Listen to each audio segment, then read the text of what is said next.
नमस्कार दोस्तों, classic academy Bhiwani में एक बार फिर से आपका स्वागत है। मैं दीपक शर्मा, आपके जीके का टीचर।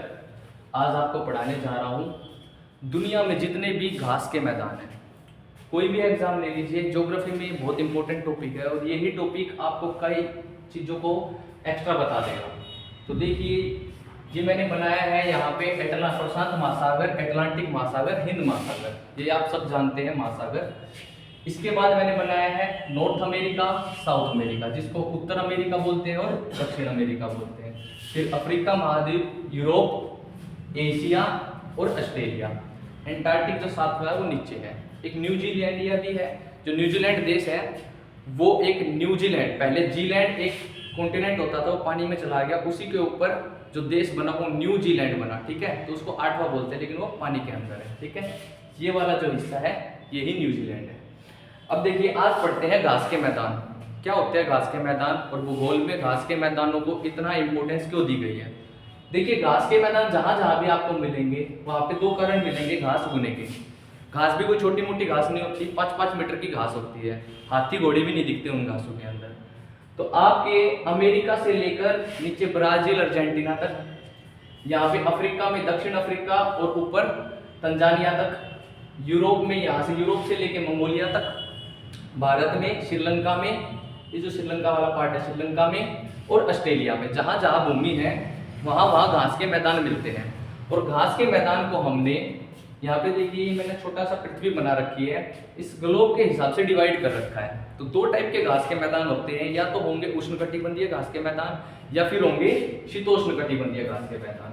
तो सबसे पहले हम देखते हैं उष्णकटिबंधीय घास के मैदान। उष्णकटिबंधीय घास के मैदान।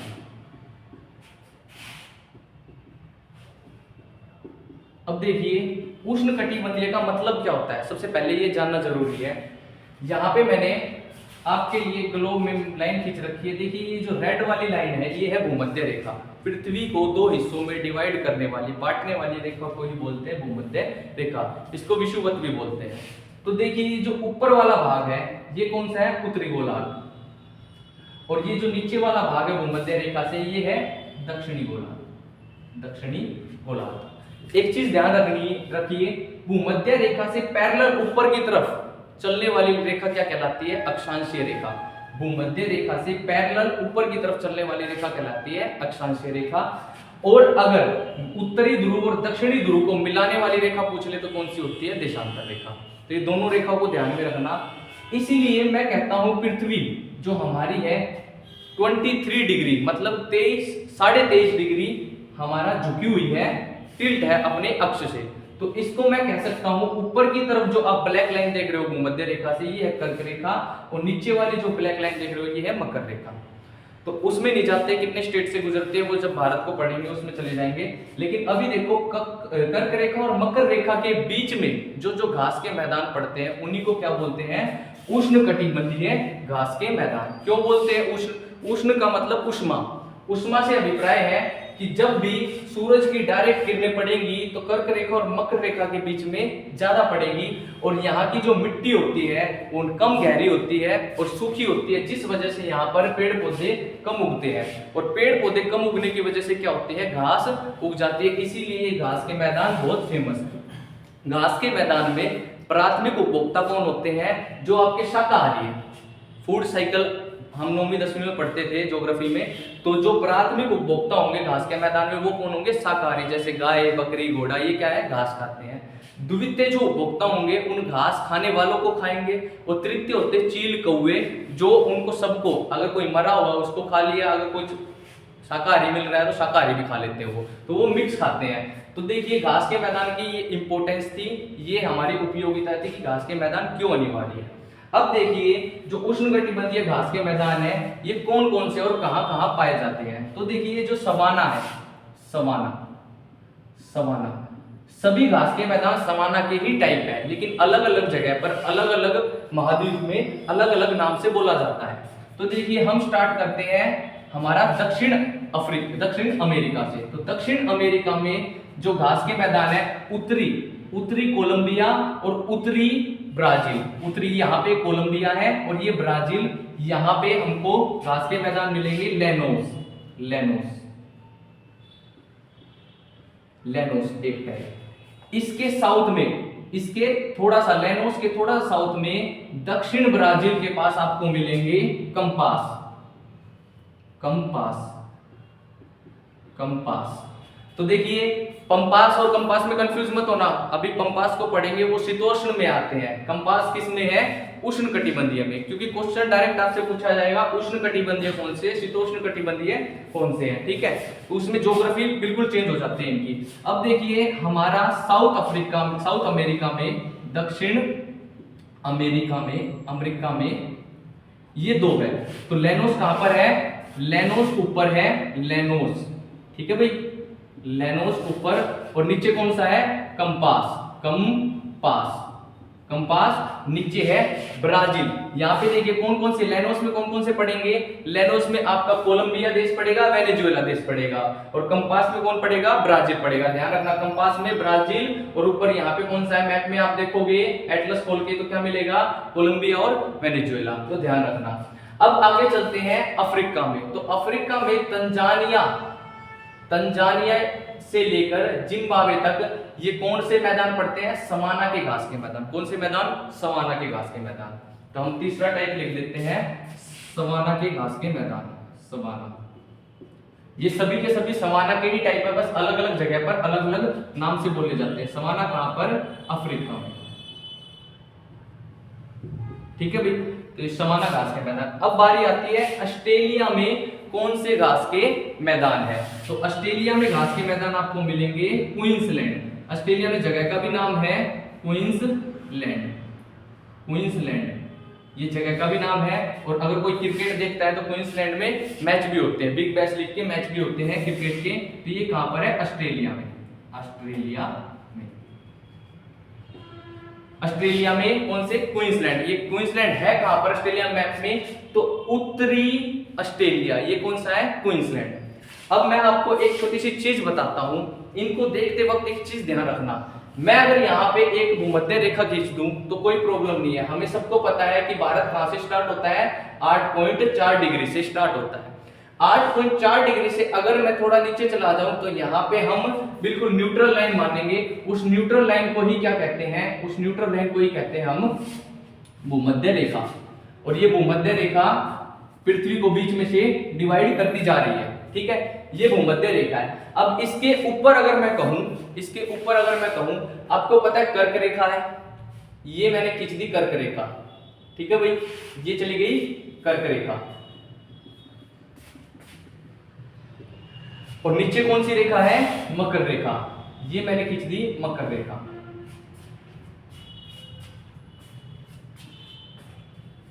अब एक चीज नोटिस करिए, ये जो मैंने घास के मैदान बनाए कहां पे पड़ रहे हैं? कर्क रेखा से मकर रेखा के बीच में। क्वींसलैंड आ गया आपका, अफ्रीका के समाना आ गए, और ये जो वाली रेखा है ये कौन से आ गया आपके? ये आपको इस पे बोर्ड पे सीधी दिख रही है, लेकिन ये हमेशा तिरछी जाती है, क्योंकि देखो अलवर की जो आप कर्क रेखा देखोगे ये सिक्किम की तरफ जाती है। अलवर की कर्क रेखा, अलवर यहाँ पे मिलेगा आपको, और सिक्किम ऊपर की तरफ तो तिरछा जाती है, ठीक है, बोर्ड पे आपको सीधी दिख रही है। तो देखो कर्क रेखा से मकर रेखा के बीच में कौन से पड़ रहे हैं? उष्ण कटिबंधीय, ध्यान रखना।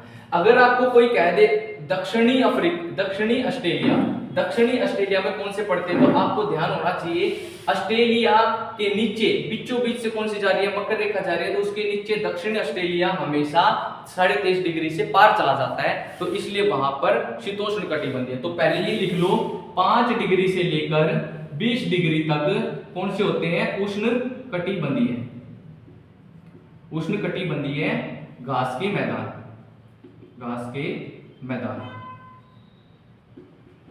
ये चीज ध्यान रखना, 5 डिग्री से लेकर 20 डिग्री तक।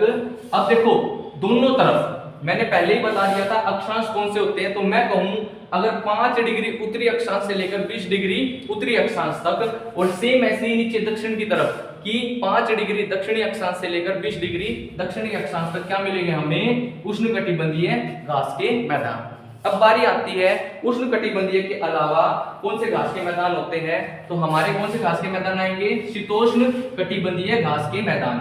शीतोष्ण कटिबंधीय घास के मैदान में क्या इंपॉर्टेंट है, तो देखिए 23.5 डिग्री से लेकर 65 डिग्री तक आपके कौन से घास के मैदान चलेंगे? शीतोष्ण कटिबंधीय घास के मैदान चलेंगे। मैंने पहले ही कहा यहाँ पे वर्षा कम होती है, सिर्फ मानसूनी या जो द्वितीय बारिश होती है उस बारिश के आधार पर ही यहाँ पे थोड़ी बहुत पेड़ पौधे होते हैं, वरना यहाँ पे घास उगती है और मिट्टी की गहराई भी कम होती है।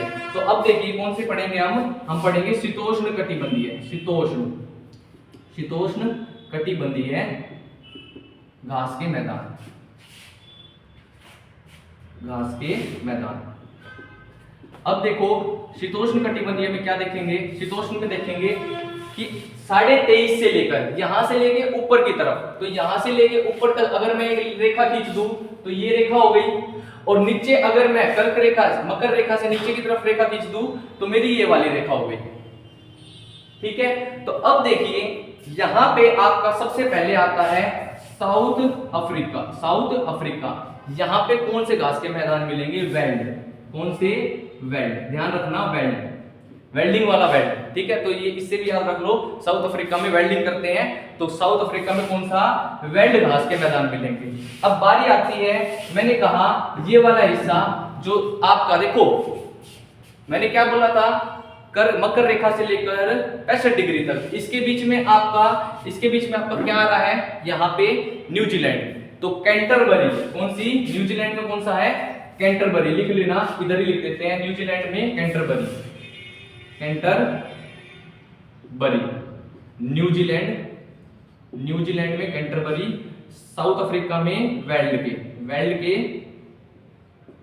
साउथ अफ्रीका में। ठीक है, अच्छा बात आती है यूएसए में कौन से हैं? यूएसए और कनाडा बॉर्डर पे घास के मैदान कौन से पड़ते हैं? पेरी, कौन से?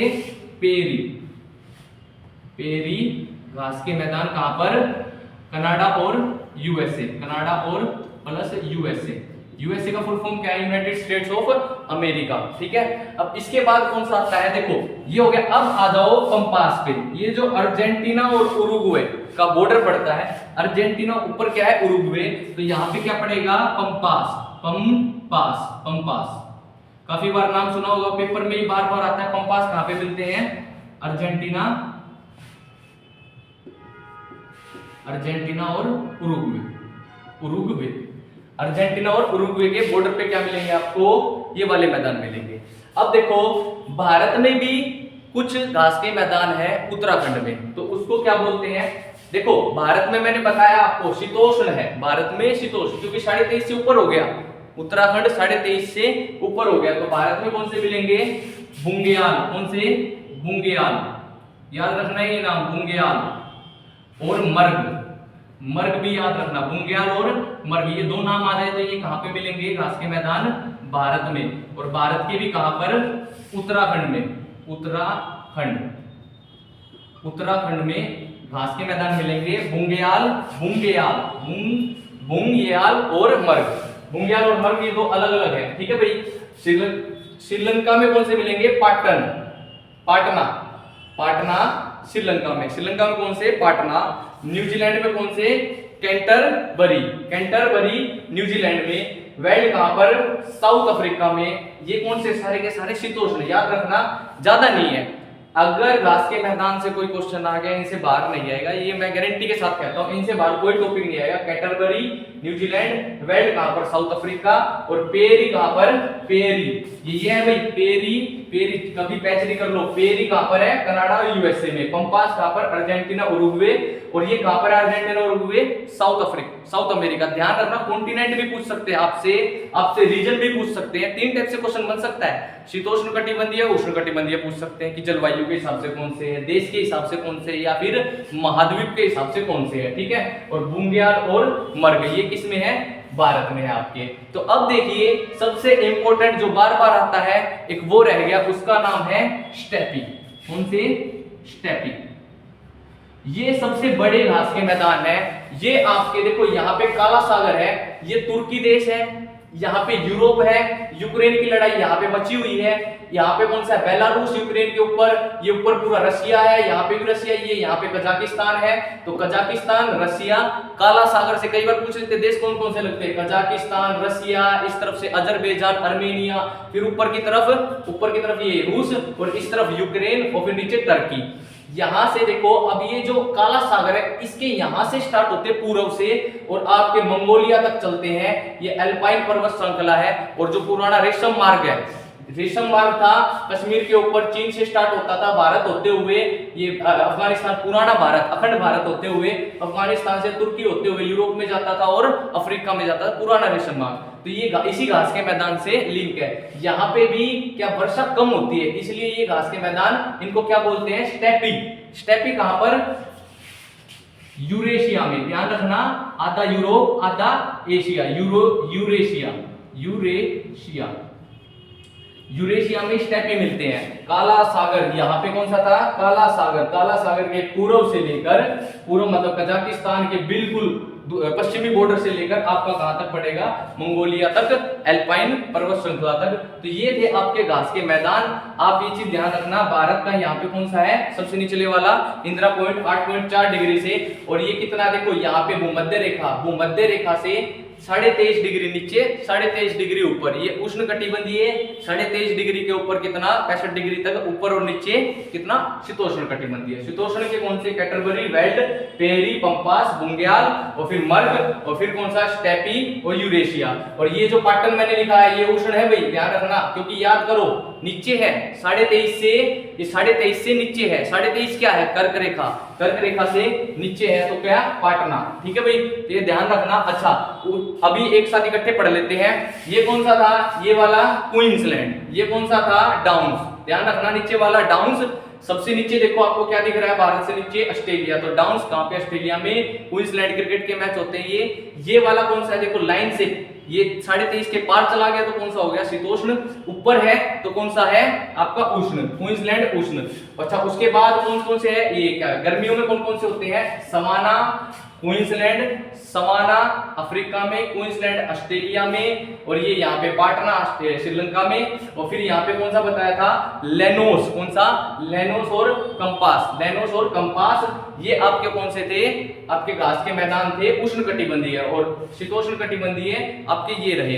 अब एक चीज ध्यान रखना, जब भी आप नोटिस करो पृथ्वी का झुकाव कितना है, 23.5 डिग्री, ये आपका पृथ्वी का झुकाव है, 23.5 डिग्री अपने अक्ष पर झुकाव है। क्वेश्चन आ जाए, ये बताइए भारत, ये पृथ्वी को कितने भागों में डिवाइड किया गया, उत्तरी गोलार्ध, दक्षिणी गोलार्ध। क्वेश्चन आ जाए, उत्तरी गोलार्ध में वर्षा किस वक्त होती है, महीने पूछ ले तो उत्तरी गोलार्ध अपना भारत ही देख लो, मार्च, अगर पूछ ले उष्ण कटिबंधीय या उष्ण ऋतु कब आती है, तो कब आती है भाई, गर्मियां, मार्च से लेकर सितंबर तक क्या रहती है उत्तरी गोलार्ध में, गर्मियां। तो जब उत्तरी गोलार्ध में गर्मियां चलती है, दक्षिणी गोलार्ध में सर्दियां चलती है। तो ध्यान रखना, उत्तरी गोलार्ध में मार्च से लेकर सितंबर तक गर्मियां, ग्रीष्म ऋतु, और दक्षिणी गोलार्ध में मार्च से लेकर सितंबर तक शीत ऋतु। और अब सितंबर से लेकर, अभी सितंबर चल रहा है, सितंबर से लेकर मान के चलो अक्टूबर तक, अक्टूबर से लेकर पूरा मार्च तक क्या चलेगी, उत्तरी गोलार्ध में शीत ऋतु चलेगी, और दक्षिणी गोलार्ध में क्या चलेगी, ग्रीष्म ऋतु चलेगी। उल्टा, तो भारत, कभी भी पेपर में भूल जाओ तो अपना देख लेना, मार्च से लेकर आप कब तक गर्मी महसूस करते हो, सितंबर तक, उसके बाद ठंडे दिन स्टार्ट हो जाते हैं। तो अगर आप मार्च से सितंबर गर्मी महसूस कर रहे हो, तो दक्षिणी गोलार्ध वाले क्या कर रहे हैं, सर्दी महसूस कर रहे हैं। सेम इसका उल्टा ही क्या होगा, जब आप सर्दी महसूस करोगे तो ये गर्मी महसूस करोगे। ये किस कारण होता है, पृथ्वी के 23.5 डिग्री झुकाव के कारण अपने अक्ष से। किसी दिन मैं आपको सूर्य और पृथ्वी का सिद्धांत भी लेकर आऊंगा कि सोलर इक्लिप्स कैसे होता है, सूर्य ग्रहण कैसे लगता है, पृथ्वी सूर्य की परिक्रमा कैसे करती है, चांद पृथ्वी की परिक्रमा कैसे करता है, तो ये ज्वार भाटा कैसे आता है, ये सारी वीडियो के लिए जुड़े रहिए। तो ये था आपका पूरा का पूरा टॉपिक इस पे, घास के मैदान पे। इसके अलावा भी आपको बहुत सारी चीजें पता चली होगी, थोड़ा समय की कमी है वरना और बताता। ये देख लो, जिब्राल्टर संधि है, जिब्राल्टर संधि क्वेश्चन आ जाए, अटलांटिक महासागर को भूमध्य महासागर से कौन जोड़ती है, जिब्राल्टर जोड़ती है। ये क्वेश्चन आ जाए, लाल सागर को भूमध्य सागर से कौन जोड़ती है, सीवेज नहर। 1869 में कौन सी सीवेज नहर बनी थी, 1869, ठीक है, कहां से गुजरती है, मिस्र देश से गुजरती है। उसके बाद अगर क्वेश्चन आ जाए, ये लाल सागर है, ये अदन की खाड़ी है, इनको कौन सी जोड़ती है, अल अबाबा स्ट्रेट जोड़ती है। अगर ये क्वेश्चन आ जाए, ये कौन सी है, फारस की खाड़ी, ईरान और सऊदी अरब के बीच में। क्वेश्चन आ जाए, सऊदी अरब क्या है, दुनिया का सबसे बड़ा पेनिनसुला सऊदी अरब है। ये देखो ऊपर ग्रीनलैंड, ये क्या है, दुनिया का सबसे बड़ा आइसलैंड, ग्रीनलैंड। तो दुनिया का सबसे बड़ा पेनिनसुला प्रायद्वीप कौन सा है, अरब का प्रायद्वीप। ये भारत क्या है, जो भी जो भी भूमि समुद्र में तीन तरफ से पानी से घिरी होती है उसको क्या बोलते हैं, प्रायद्वीप। तो प्रायद्वीप के भारत देख लो, अरब सागर, बंगाल की खाड़ी, हिंद महासागर। इकलौता देश भारत है जिसके देश के नाम पर क्या है, महासागर है, हिंद महासागर। अब देखो ये क्या है, देखो तीन तरफ से पानी से घिरा हुआ है, इसी को क्या बोलोगे, अरब ही है प्रायद्वीप। तो अरब का प्रायद्वीप दुनिया का सबसे बड़ा प्रायद्वीप है, ऐसे मत कह देना ये भी तो प्रायद्वीप है, ये कॉन्टिनेंट है, ये प्रायद्वीप नहीं है, ठीक है। तो एक चीज ध्यान रखना, कॉन्टिनेंट की परिभाषा भी क्या है, जो ज्यादा बड़ा क्षेत्र होता है और वो अलग से डिवाइड होता है, तो इसीलिए इनको कॉन्टिनेंट है। वैसे तो देखो अफ्रीका, ये यूरोप और एशिया जुड़े हुए हैं, लेकिन फिर भी यहाँ पे यूराल पर्वत श्रेणी इसको अलग करती है, यूराल पर्वत श्रेणी अफ्रीका और यूरोप को अलग करते हैं। बहुत से पॉइंट है, आप जुड़े रहिए, आपकी ज्योग्राफी ऐसी कर देंगे कि आपको किसी भी बुक को पढ़ने की जरूरत नहीं है, सिर्फ वीडियो देख देख कर ही आप अपने सारे नोट्स बना के अपना पेपर क्लियर कर सकते हैं। तो क्लासिक एकेडमी के चैनल को ज्यादा से ज्यादा मात्रा में फैलाइए, ज्यादा से ज्यादा शेयर करिए, बेल आइकन दबाइए और फिर सब्सक्राइब कर और नोटिफिकेशन जब भी आए पूरा वीडियो देखो, नोट्स बनाओ, ठीक है। जय श्री राम।